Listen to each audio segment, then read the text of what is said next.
안녕하세요. 오늘도 사연살롱을 찾아주셔서 감사합니다. 저는 서울 서대문구에 사는 40대 초반의 여성이에요. 사연 채널은 한 3년 전부터 팬이 돼서 듣고 있어요. 이혼하게 된 이야기들을 들으며 화내고 웃고 그러면서 힐링도 되고 스트레스도 풀었죠.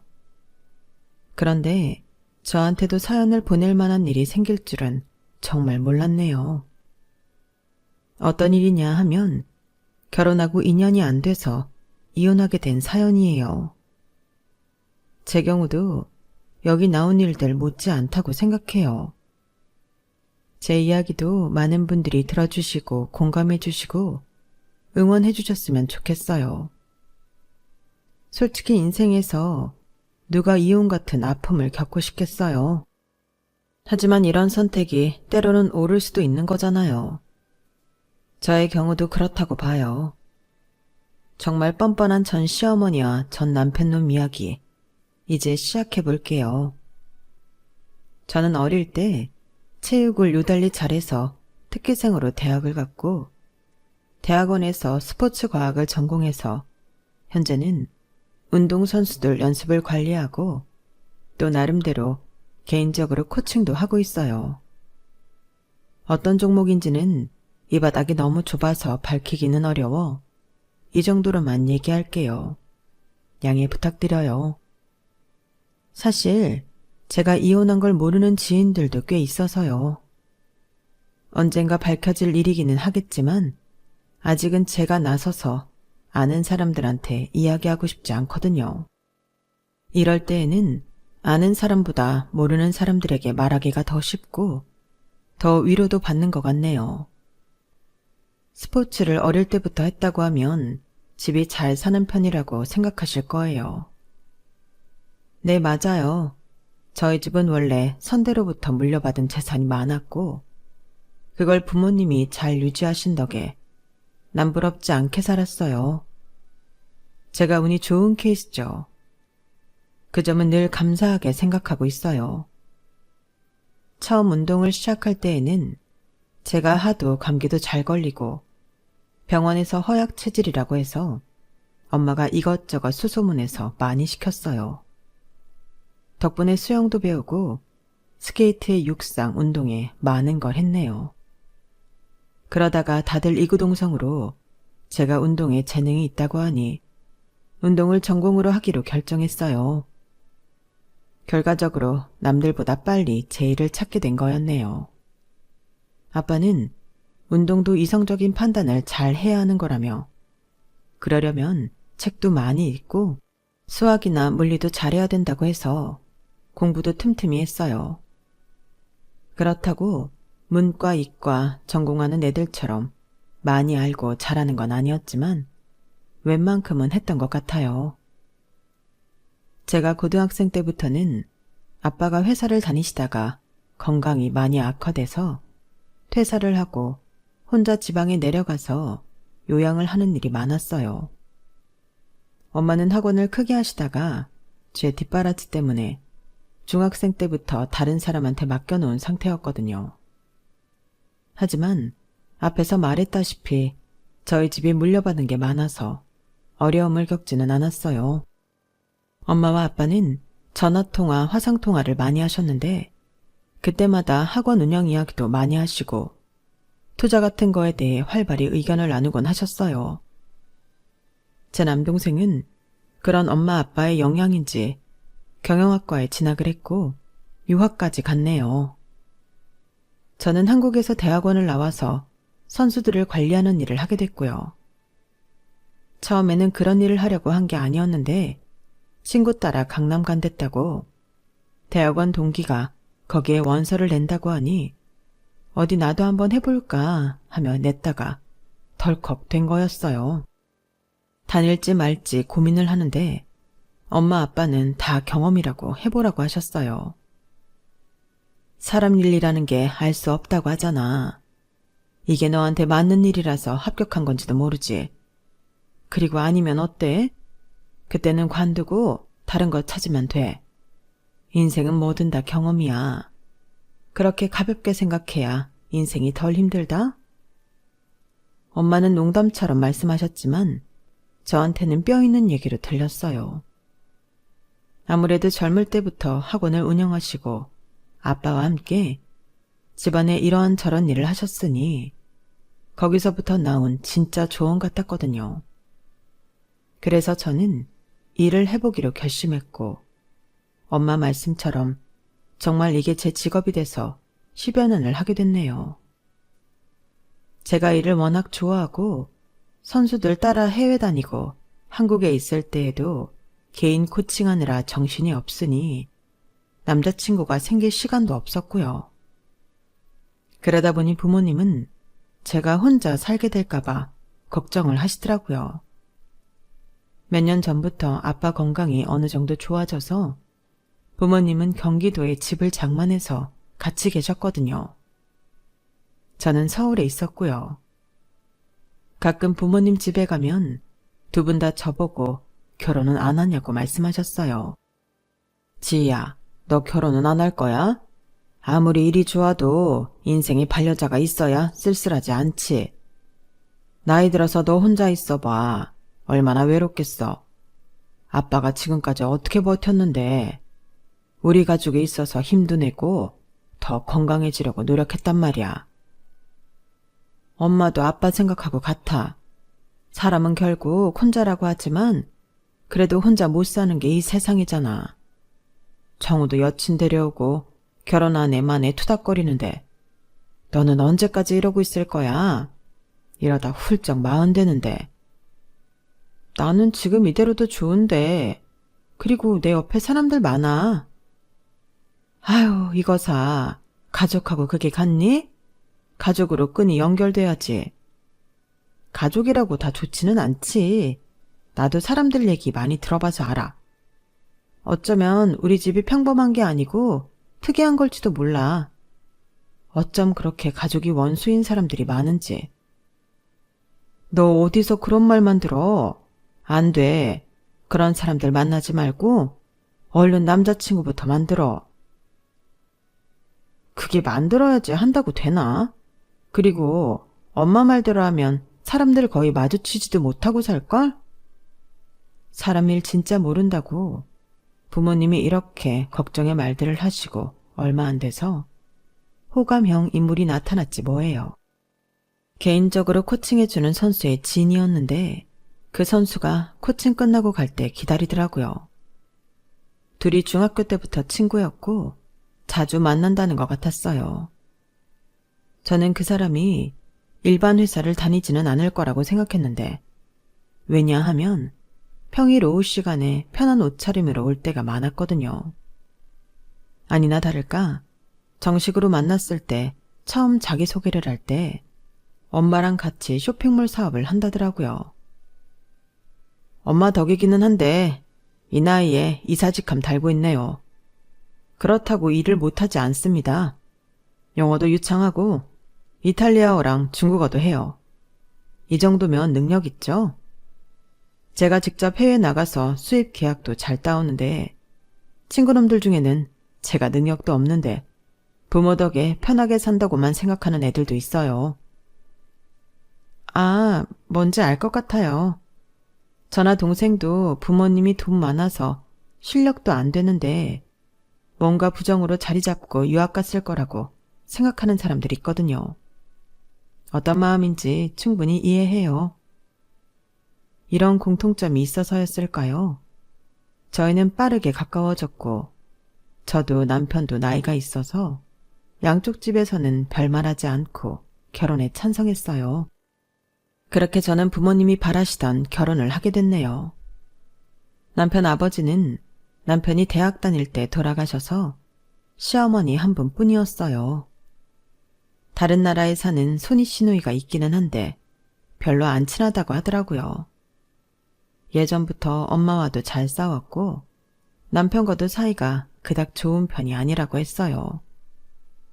그래서인지 시누이는 외국인 남편과 결혼식만 참석하고 그 후 간다 온다 말도 없이 가버렸더라고요. 시어머니는 결혼 전에도 인상이 만만치 않다고는 느꼈어요. 사업을 하려면 저래야 되겠지라고 좋게 생각했었는데 결혼하고 나서 보니 그 인상값을 하더라고요. 초반에 제 길을 꺾으려고 어찌나 용을 쓰던지요. 그런데 저도 운동을 한 사람이잖아요. 선수 생활까지 한 사람들이 그렇게 기가 약하지 않거든요. 저를 두 눈 부릅뜨고 노려보거나 제가 말을 해도 대답도 않는 것 정도는 아무렇지도 않았어요. 진짜 그러든지 말든지 흘려버렸죠. 신혼여행 후 처음 시댁에 갔다 오자 남편이 이러더라고요. 지 너 진짜 기세다. 우리 엄마 저러면 다들 주눅 드는데 너는 어떻게 된 거야? 우리 엄마 너 군기 좀 잡으려면 고생하시겠는데? 그랬어? 나는 잘 모르겠던데. 그런데 말이야, 가족끼리 왜 기를 잡아야 되는데? 그럴 필요가 있어? 넌 이제 우리 식구 된 거지. 전에는 아니었잖아. 뭐 신고식 같은 거라고 생각하면 돼. 수혁 씨는 이래도 되는 거라고 생각하는 거야? 아니, 뭐, 왜? 기분 나빠? 원래 운동할 때도 코치들이 기강 잡고 그러잖아. 그거랑 뭐가 다르다고 그래? 그러니까 일하거나 운동할 때나 필요한 게 왜 집안 식구들한테 필요한지 모르겠다고. 가족은 서로 아껴주고 응원해주고 좋은 기운 나누면서 사는 거지. 너도 참 한마디도 안 진다. 내가 생각보다 더 만만치 않은 여자랑 결혼했네. 엄마가 아니라 내가 고생하게 생겼는데. 합리적이고 이성적인 말을 하면 나도 이러지 않지. 그리고 수혁 씨가 말하는 고생이라는 거 수혁 씨만 할 것 같지는 않은데 나도 마찬가지일 것 같아서 하는 말이야. 그날이 저희가 사귀면서부터 그때까지 처음 다툰 거였어요. 그래도 둘 다 금방 풀었고 앞으로 잘해보자 했었죠. 하지만 두 번째 시댁 방문에서는 시어머니가 좀 저를 많이 건드리셨어요. 나도 우리 수혁이 운동 잠깐 시켜봐서 하는데 그게 죄다 부모공으로 되는 일이잖아. 운동만 했던 애들이 아주 싸가지는 없고 세상이 다 지들 뜻대로 돌아가는 줄 알아. 너도 부모가 돈 많고 운동해서 아주 오냐오냐 큰 게 보인다? 오냐오냐 큰 게 아니고 사랑 많이 받고 부모님하고 대화 많이 하며 살았어요.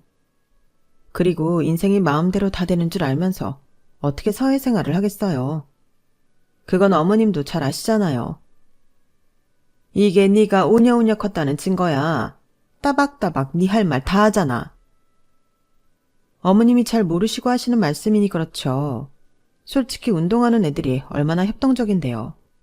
바깥에서 보는 거랑 달라요. 제가 돈 많은 부모님 밑에서 커서 그러는 거라고 하시면 수혁 씨도 능력 안 되는데 어머님 덕에 이사 달고 편히 산다는 말 듣잖아요. 그런 말 들으면 좋으세요? 아니죠. 저도 그래요. 저희 부모님한테도 실례고요. 야, 나 세다. 너처럼 기센 애 처음 본다? 내가 어쩌다 이런 며느리를 받지? 저도 어머님이 이런 생각 가지신 줄은 몰랐어요. 저는 서로를 잘 모르니 생긴 일이라고 생각할게요. 저에 대해 모르시잖아요. 저도 어머님에 대해 모르고요. 편견 갖지 않으려고 하니까 어머님도 그렇게 대해주셨으면 좋겠어요. 제가 많이 맹랑하고 시건방지다고 느끼실지 모르겠지만 시어머니가 무작정 저를 기죽이려고만 하시니 왠지 승부욕이 발동했던 것 같아요. 참, 그리고 이거는 아직 확정적인 건 아니지만 부모님이 투자금 뺀 게 있는데 어머님 사업이 괜찮은지 알아보겠다고 하셨거든요. 투자를 해도 좋을지요. 전문가하고 상담을 하실 것 같네요. 일단 알고 계시는 게 좋을 것 같아서 미리 말씀드려요. 제 말에 시어머니는 표정이 확 달라졌어요. 아주 순식간에 미소가 퍼지더라고요. 그럴 것 같아서 일부러 말한 것도 있었어요. 더는 저한테 싫은 소리 못하게 할 입막음용이었죠. 아니, 그걸 알아보고 말고 할 게 뭐 있니? 그냥 하면 되지. 사돈간에 무슨 정보가 필요해? 식구나 마찬가지인데. 어머님도 저 이제 식구 됐다고 이렇게 하시잖아요. 하물며 투자는 돈이 오고 가는 건데 확실히 해야죠. 저희 부모님은 아무리 친한 친구여도 투자 같은 건 철저하게 따져보고 알아보고 하셨어요. 그게 친구도 안 잃고 의도 안 상하는 거라고요. 뭐래니? 얘는 우리 사업 문제 없어. 투자하면 그냥 논하는 거지. 하긴 내가 바깥 사돈 니들 살 집 20평 해주는 거 보고 돈만 많고 사람이 작다고 생각하기는 했다. 그게 이런 데서도 나오는구나. 어머님은 저희 집 아예 못 해주신다고 하셨잖아요. 어머님은 무려 사업가신데요. 제 말에 시어머니는 더 이상 말을 못하고 째려보기만 했어요. 남편도 듣기 거북하다며 뭐라고 했고요. 그래도 친정에서 투자를 알아본다니 저한테 무슨 말 잘못했다가 틀어질까봐 그런지 말조심을 하더라고요. 이제 와서 하는 말이지만 그때 이미 저는 결혼한 걸 후회하고 있었어요. 괜히 엮인 것 같은 거 있죠. 부모님도 시어머니 사업 정보를 받아보고 재정 상태를 알아보시고서는 좀 실망하시는 것 같더라고요. 이게 누구한테 투자 받을 상황이 아닌 것 같다고 하셨어요. 뭐 밀키트 사업을 시작한다길래 알아본 거였는데 요즘 그쪽 전망이 좋잖아. 근데 이거는 사업 자체를 첫 단추부터 뭔가 잘못 시작한 것 같다. 생각보다 쇼핑몰이 적자가 크고 돈 들어오는데 좀 어려움도 있겠는데? 그러면서 아빠가 말을 아끼셨어요. 제가 이미 시어머니한테 말을 했다고 하니 알겠다고만 하시더라고요. 근데 시어머니가 정말 웃겼던 게요. 사람이 너무 가볍고 속이 빤히 들여다 보였어요. 전에는 한 번도 엄마한테 호칭을 한 적이 없었는데 갑자기 안 싸돈 찾으며 엄마한테 전화도 하고 친한 척을 하더라고요. 부모님은 시어머니가 그닥 좋지는 않으셨지만 저를 생각해서 친절히 대하려고 하셨어요. 그리고 부모님이 이 정도는 없는 셈 쳐도 되겠다 싶은 선에서 투자할 생각이셨더라고요. 그래서 같이 얘기를 좀 하자고 하니까 정말 엄청 고급 일식집으로 부모님을 초대한 거 있죠. 사실 상견례 때 시어머니가 비싼 데 잡을 거면 우리 쪽에서 부담 많이 하라고 해서 시어머니가 원하는 적당한 데에서 했거든요. 그리고 반반씩 냈고요. 물론 이제는 저희 부모님하고 사업상 만나는 거니 그럴 수 있겠지만 너무 속 보이는 것 같아 얄미웠어요. 저나 부모님이나 이왕 연을 맺을 사람들 잘 지내보자는 생각이었어요. 사람 사이가 껄끄러우면 불편하잖아요. 저희 부모님은 여유가 있어도 그렇게 비싼 음식 안 좋아하세요. 특별한 경우가 아니면 그런데 잘 안 가세요. 그런데 시어머니는 아주 툭하면 5성급 호텔 레스토랑 가서 밥 먹더라고요. 백화점 식당 가도 잘 안 가요. 아주 잘 나가는 비싼 게 있으면 가고요.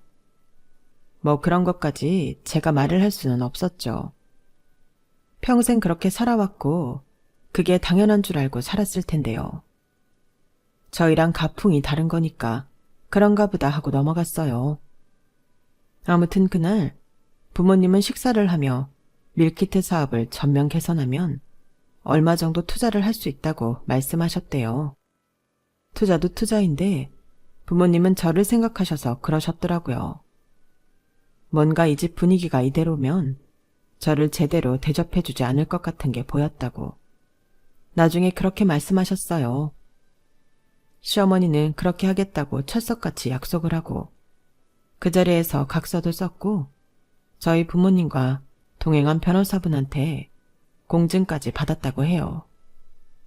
그렇게까지 했건만 시어머니한테 약속은 말뿐인 거였고 자기 하고 싶은 대로 했더라고요. 저도 부모님도 모르고 있었죠. 그런데 남편이 석 달째 공동생활 통장에 돈을 넣지 않았어요. 한두 달은 그냥 넘어갔는데 말을 안 하고 있으면 이대로 생활비를 넣지 않을 것 같아 얘기를 했죠. 그랬더니 생각도 못한 말을 하는 거였어요. 우리 밀키트 사업하는 거에 돈이 꽤 들어가. 엄마가 생전 처음 집담보 대출까지 썼잖아. 그러고도 돈이 부족하다고 하셔서 내가 요즘 엄마 생활비 대주고 있어. 조금만 참아. 사업만 안정되면 곧 예전처럼 돌아갈 거니까. 얼마나 안 좋은데 그래? 부모님 말씀으로는 제안한 그대로 개선하면 별 문제 없을 거라고 했는데? 야, 일이라는 게 늘 예상대로만 되냐? 너는 그래? 아니잖아. 사업은 더 해요. 네가 잘 몰라서 그렇지. 아무튼 그런 줄 알고 있어. 저야 잘 모르니까 그저 듣고만 있었어요. 엄마나 아빠한테 전화해서 물어볼까 싶었지만 어째 선뜻 그렇게 안 되더라고요. 저도 모르게 무의식 중에 뭔가 일이 잘못 돌아가고 있다고 감지했던 것 같아요. 어머니나 남편이나 회사가 자금 사정이 안 좋다는데도 늘 가는 데는 비싼 레스토랑이고 꼭 5성급 호텔에서 묵고 하는 게 저는 좀 이상하더라고요. 워낙 그런 게 몸에 배서 그런가 싶기도 했고 아니면 그런 데 쓸 돈은 되나 하는 생각도 했어요. 하지만 그럴 거면 남편한테 생활비를 탔으면 안 되는 거잖아요. 앞뒤가 맞지 않더라고요. 그런데 얼마 안 돼서 시어머니가 전화가 왔어요. 여느 때와는 다르게 아주 상냥한 목소리로 저한테 며느라기라고 하는데 너무 어색하더군요. 우리 며느리 밥을 잘 챙겨 먹었어? 어디 아픈 데는 없고? 네, 저 다 괜찮아요, 어머니. 그거 걱정되셨어요? 예, 오늘 우리 같이 쇼핑하지 않을래? 차도 마시고. 아, 죄송해요, 어머니. 오늘은 제가 일 끝나고 선약이 있어요. 미루기 어려워요. 그럼 내가 지금 말하는 수밖에 없겠다. 너 돈 좀 있지? 나 당분간 쓸 수 있을까? 생활비 수혁 씨가 안 보냈어요. 생활비 보낸다고 이번 달도 저희 생활비는 안 줬는데요. 내가 그깟 생활비 때문에 너한테 돈 얘기를 하겠어? 한 1억만 어떻게 안 될까? 급한 불 좀 끄게. 그런 큰 돈을 제가 움직이기는 쉽지 않은데요. 수혁이한테 말 안 하면 되지. 어차피 네 돈 아니니. 네 돈 네가 쓰는 건데 뭐라고 할 거 있어? 근데 어머니 혹시 저한테 돈 있는 거 수혁 씨한테 들은 적 있으세요? 제가 딱 그만큼 따로 둔 통장이 있거든요. 어? 아니야. 걔가 그런 말을 나한테 못하러 해. 돈 있다니 다행이다. 얼른 좀 보내다호. 근데 이거는 제 신상에 무슨 일 생겼을 때 쓰려고 한 돈이라서요. 아우, 참 빡빡하게 군다. 누구 없는 돈 가졌어? 그래서 준다는 거야, 만다는 거야? 제가 돈 주는 게 망설여지는 건 당연한 거 아닌가요? 솔직히 시어머니라고 그 돈을 갚을지 말지도 모르는데요. 저한테 1억 통장이 있다는 건 신혼여행 가서 남편한테 얘기했었어요. 이건 제가 사회인이 됐을 때 지금은 돌아가신 할머니가 제가 정말 위기 상황이 되면 쓰라고 따로 주신 거였어요. 그 돈을 쓸 일은 한 번도 없었고요. 그 사이 이자도 좀 붙기는 했었죠. 근데 딱 1억을 달라는 게 수상하더라고요. 저는 저녁에 남편한테 물어봤어요. 수혁 씨, 혹시 내가 1억 있다는 거 어머니한테 얘기한 적 있어? 그랬나? 했던 것 같기도 하고. 기억이 가물가물한데? 누가 그런 거 일일이 기억하고 살아. 어제 먹은 아침도 잘 안 떠오르는데. 그렇게 얼버무리며 치킨을 먹겠다고 배달앱을 들여다보는 게 딱 감이 왔어요. 남편은 자기가 곤란하면 이런 식으로 피해갔거든요. 저는 이 돈을 시어머니한테 줘야 할지 계속 고민하고 있다가 일단 급하다는 걸 먼저 돕다는 마음에 돈을 보냈어요. 돈 받은 시어머니는 아주 신이 나서 저한테 전화를 했더라고요. 예, 고맙다. 잘 쓸게. 이번 일요일에 집에 와라. 맛있는 거 먹자. 저는 맛있는 것도 안 반가웠고 별로 가고 싶지도 않았어요. 주말에 갔더니 바로 나가자면서 또 5성급 호텔 레스토랑에 가서 호들갑을 떨며 제일 비싼 음식을 사주더라고요. 저는 그런 음식 별로 좋아하지도 않을 뿐더러 맛있는지도 잘 몰라서 그냥 그랬어요. 고마우면 차라리 제가 좋아하는 데에서 좋아하는 걸 사주면 좋겠는데요. 그리고 한두 달은 잠잠했던 것 같아요. 근데 또 돈이 부족하다고 혹시 돈 빌릴 데 없냐고 하시더라고요. 제가 주변에 큰돈 빌릴 사람이 없다고 했죠. 시어머니는 이렇게 말했어요. 왜 없어? 네 부모님한테 빌리면 되잖아. 네? 부모님이요? 저기 어머니, 저희 부모님이 어머니한테 투자까지 하셨는데 이런 거 아시면 오히려 안 주시지 않을까요? 왜? 내가 쓴다고 해. 네가 필요하다고 해. 저는 그렇게 돈 필요할 데가 없어요. 부모님도 그걸 아시고요. 그리고 저 부모님한테 어머니 대신 돈 빌리고 싶지 않아요. 제가 1억 드린 게 2달도 안 됐는데요. 저희 부모님 투자금은 어떻게 된 거예요? 네가 사업을 뭘 한다고 그따위로 말을 하니? 내가 아무렴 허튼 데에 돈을 썼겠어? 됐다! 그렇게 성질을 버럭내고 전화를 끊더니 저한테 아주 냉랭해지더라고요. 남편도 제가 돈 안 해준다고 투덜대기만 했고요. 저는 결혼이 이런 건가 싶고 깊은 회의감이 들었네요. 돈을 주면 좀 잘해주다가 자기들 원하는 대로 안 되니까 완전히 돌변하는 게 맞는 건가 하고요. 솔직히 좀 충격을 받았네요. 여태 이런 걸 겪어본 적이 없었거든요. 그제야 저는 참 제가 운이 좋은 사람이었다는 걸 깨달았어요. 좋은 사람들을 만나는 것도 복이잖아요. 그건 또 부모님 덕이기도 했죠. 부모님 능력이 되니까 주변에 이상한 사람이 없었던 것 같아요. 그러던 어느 날 엄마한테 전화가 왔더라고요. 얘, 니네 시댁 사업 잘 되고 있대? 무슨 말 안 해? 왜? 혹시 투자한 거 문제 있어? 관리해주는 데에서 돈을 빨리 빼라고 하네. 뭐 좀 안 좋은 거 같기는 하더라고. 나한테는 말을 안 해서 확실히는 모르겠어. 아니, 왜 너한테 말을 하네? 같이 상의할 일이 생길 수도 있는데 너도 알고 있어야지. 그러게.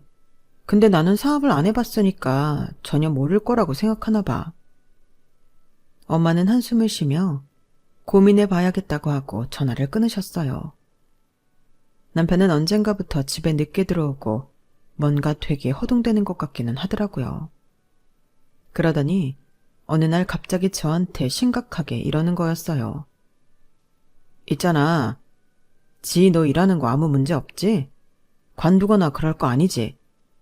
이 집이야. 장인어른이 해주신 거니까 신경 안 써도 되고. 나 계속 일하는데 왜 그래? 회사 사정이 많이 안 좋아. 지금 같으면 언제 무슨 일이 터져도 이상하지 않을 정도라서. 저는 그 말을 듣고 엄마한테 투자금 회수를 했는지 문자를 보냈어요. 엄마는 안 했다며 어차피 그 돈 없는 셈 쳐도 되는 걸 한 거라고 시간이 걸려도 두고 보겠다고 하셨어요. 그런데 어쩐지 느낌의 부모님은 시어머니 사업이 잘못된 걸 알고 계시는 것 같았어요. 사돈이니까 아무 말 안 하고 계시는 거였고요.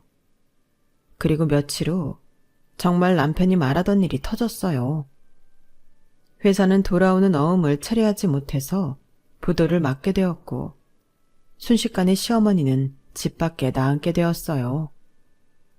남편도 술 진탕 마시고 잠만 자고 완전 무기력해졌더라고요. 솔직히 시누이는 연락도 안 됐고 자식이라고는 남편만 있다고 해도 과언이 아니었어요. 그러니 모르는 척할 수는 없는데 집에서 같이 지내자니 그것도 힘들겠더라고요. 우선 방도 없었고 시어머니와 셋이 살기에는 불편한 게 많았죠. 저는 심적인 부담도 있었고요. 이런 상황에서도 시어머니는 자존심인지 뭔지 모르겠는데 5성급 호텔만 고집하고 거기서 지내시더라고요. 하지만 거기도 돈이 떨어져 더 이상 갈 곳이 없게 됐어요. 그걸 알게 된 친정 부모님은 고심 끝에 시어머니한테 무학재 쪽에 있는 5억대 아파트 전세를 해주셨어요. 엄마, 나 때문에 이렇게까지 하는 거 맞아? 뭐 니네 시어머니잖아. 그리고 우리가 도울 수 있는데 완전 남도 아니고 어떻게 모른 척해. 나 때문에 괜한 돈이 많이 들어가네. 그렇지도 않아. 걱정 마. 엄마 아빠가 다 알아서 하고 있어. 고마워 엄마. 시어머니도 고마워하실 거야. 시어머니는 서울 안에 있을 수 있어서 다행이라며 아주 점잖게 친정 부모님한테 인사를 했어요. 그때도 무슨 비싼 집을 예약한다길래 제가 말렸네요. 저희 부모님은 그런 거 좋아하시지도 않으니까 정 그러면 백화점 식당가 적당한 데 알아보겠다고요. 그렇게 제가 예약을 해서 만난 곳에서 식사를 하며 시어머니 이야기를 들었어요. 밀키트 사업이라는 게 생각보다 쉽지 않더라고요. 정말 몸으로 부딪혀 봐야 한다는 말이 맞다는 걸 실감했어요. 식품 사업도 자신 있었는데 말이죠. 세상이 항상 제 뜻대로만 되는 건 아니네요. 그렇죠. 어떤 일이든 그 일에 대한 기본부터 잘 아는 게 중요한 것 같습니다. 혹시 사부인, 전에 저희가 권고해드렸던 개선점들은 고려하셨는지요? 아빠가 물어보자 시어머니는 눈꺼풀이 파르르 떨렸어요. 안 했다는 거죠. 아, 예. 물론 저희도 다 고려해본 사항이에요. 그렇지, 수여가? 네네. 저희가 검토할 수 있는 건 다 검토했었던 건데 이제 이 시장 조사 같은 게 우리가 완벽하게 한다고 해도 또 바뀌고 하니까요. 트렌드가 확확 바뀌잖아요. 시어머니도 남편도 줄줄이 변명만 늘어놓고 절대 자기들이 부족했다, 모자랐다 이런 말은 안 하더라고요. 그 말에 엄마가 못 참겠는지 좀 쌀쌀맞게 말씀하셨어요. 트렌드보다 중요한 게 기본 아닌가? 트렌드대로만 흘러가면 오래된 가게들이 어떻게 살아남았겠어. 설렁탕집, 냉면집, 대를 이어가면서 하는 데는 트렌드랑 아무 상관없이 잘하고 있어. 그건 기본을 지켰기 때문이야. 엄마가 마음먹고 한 말에 시어머니랑 남편은 더는 아무 말도 하지 못하더라고요. 내심 속이 시원하더라고요. 그렇게 식사를 마치고 나오는 길에 엄마는 남편한테 한마디 더 했어요. 자네 어머니한테 신경 써야 하는 건 잘 알고 있지만 어머니 괜찮으실 거야. 회사 돈이 없는 거지. 어머니 개인 돈은 있을 거 아닌가. 우리 지희한테 소홀하지 않았으면 좋겠어. 네 어머니, 제가 더 잘해야죠. 아무튼 감사합니다. 들어가세요. 남편은 엄마 말을 듣고 쓴웃음을 지으며 설렁설렁 인사를 하더라고요. 기분 나쁘다는 표시였어요. 남편은 그날 집에 와서 저한테 말 한마디 안 하고 아예 같이 있으려고도 안 하더라고요. 그때부터 마치 엄마 말에 복수라도 하듯이 집에도 더 늦게 들어왔고요. 하는 일도 없으면서 말이죠. 핑계로는 친구랑 동업 이야기를 하는 중이라고 했는데 그게 아니라는 건 저도 알고 있었어요. 시어머니도 엄마가 그 말을 한 이후부터는 아주 냉랭해져서 더는 고마워하지도 않았고요. 저한테 당연하다는 듯이 자기 집에 생필품 주문하라고 목록까지 문자로 남겼고요. 그러기를 몇 차례. 더는 이대로 안 되겠다 싶어 시어머니랑 단판을 지으러 갔어요. 분명 자기 돈은 있는데 그걸 쥐고 안내해 놓으려고 하는 게 너무 열받더라고요. 제가 먼저 간다고 연락을 하면 오지 말라고 하거나 뭔 꼼수를 부릴지 몰라서 말없이 찾아갔네요. 그런데 마침 두 사람이 아파트 뒤쪽 쉼터에 있는 게 보였어요. 저는 바로 두 사람에게 다가갔죠. 두 사람이 등을 보이고 있는 자리라 제가 오는 줄도 모르고 있더라고요. 그런데 두 사람 대화를 듣고 저는 정말 깜짝 놀랐어요. 엄마가 이런 동네에서 살 줄 누가 알았겠어. 에휴, 어쩌니 이래서 돈 없으면 서럽다는 거야. 아니, 니네 처가는 어쩜 그렇게 사람들이 쫌스럽니? 내가 몇 번이나 돈 좀 해달라고 해도 꿈쩍도 안 하더라고. 그러더니 겨우 해준다는 게 이런 천세다 글쎄. 그러게 말이야. 지도 보면 답답할 때 많아. 돈 좀 해줬다고 자기 딸한테 잘하라고 하고. 짜증나. 껌값 주고서 생색은 엄청 내더라. 더는 들을 것도 없었어요. 제 마음에 눌려있던 결혼에 대한 회의와 남편과 시어머니에 대한 불신이 완전히 확인되는 순간이었거든요. 저는 바로 사람을 불러서 아파트에서 시어머니 짐을 다 빼서 쓰레기장에 내놓았어요. 그리고 아파트 입구에서 두 사람을 기다렸죠. 그랬더니 어디 가서 밥을 먹고 오는지 느지막이 오던 두 사람은 제가 서 있는 걸 보고 인상부터 찌푸리더라고요. 여긴 왜 왔어? 엄마가 어제 물건 주문하라고 했다며. 근데 왜 주문 안 해? 그러게나 말이다. 왜 저러고 팔짱을 끼고 서 있다니? 시어머니 말에 저는 더 삐딱하게 말했어요. 일단 올라갔다 내려오세요.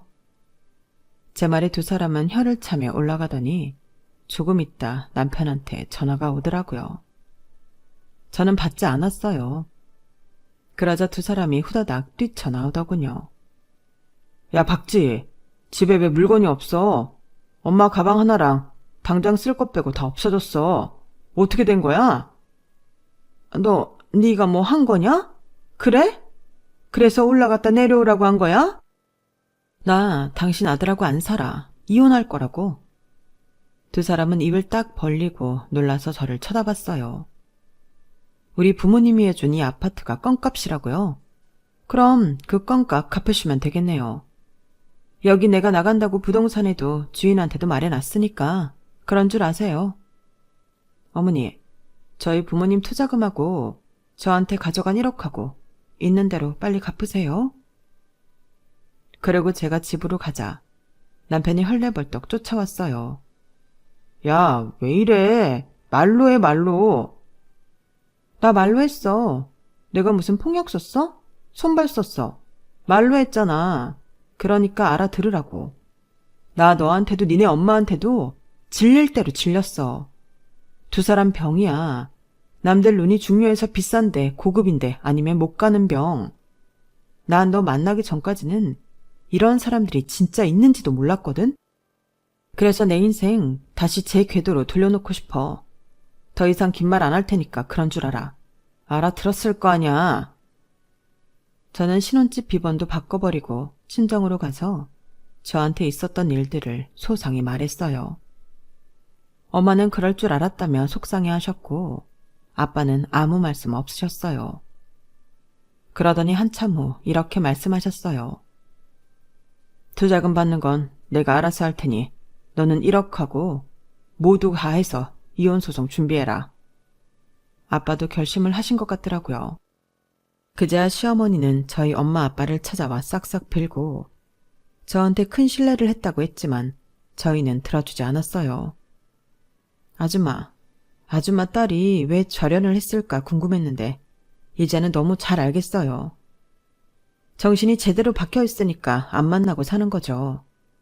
더는 아줌마랑 아줌마 아들 같은 사람하고 엮여서 인생 꼬이고 싶지 않거든요. 그러니까 이만 가주세요. 예, 그러지 말고 며느라. 너 이런 애 아니잖아. 한 번만 더 기회를 타오. 제가 왜 아줌마 며느리예요. 그리고 기회를 드렸었잖아요. 이제 아니에요. 자꾸 이러시면 경비실 연락합니다. 그렇게 할까요? 경찰 부를까요? 제가 이렇게 협박을 하고서야 시어머니는 돌아갔고 더는 찾아오지 않았어요. 남편은 처음엔 잘못했다고 싹싹 비는 신용을 하더니 나중에는 문자로 욕을 퍼붓고 찾아와서도 난동을 부리더라고요. 그래서 경찰에 신고를 했고 접근 금지 명령 신청까지 했어요. 그랬더니 자기 인생에 빨간 줄 긋지 말아달라고 또 애원을 하더군요. 하지만 저는 그대로 밀어붙였어요. 나중에라도 또 찾아와서 난리치면 어떡해요. 이혼하고도 가만히 있지 않을 수 있잖아요. 그렇게 저는 이혼을 하게 됐고 여전히 제가 좋아하는 일을 하며 살고 있네요. 시어머니는 제 돈 1억 중 5천만 원만 갖고 시간을 달라고 하더라고요. 뭐 자기 거 이거저거 팔아서 다 갚을 생각인가 본데요. 분명 지금도 자기 먹고 살 건 있을 거예요.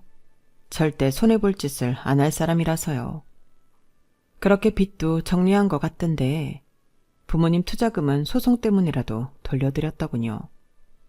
남은 위자료와 다른 돈 문제는 그건 남편이 한 달에 얼마씩 갚기로 각서를 썼다고 해요.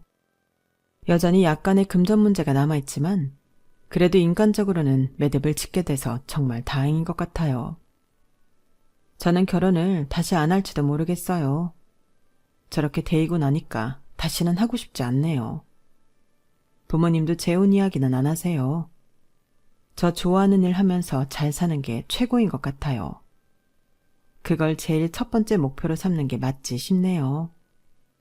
그럼 지금까지 들어주셔서 감사해요. 다들 행복하세요. 여러분, 사연 댓글에 응원과 현명한 조언 부탁드려요. 좋아요와 구독은 저에게 큰 힘이 됩니다. 오늘도 좋은 일 가득하세요.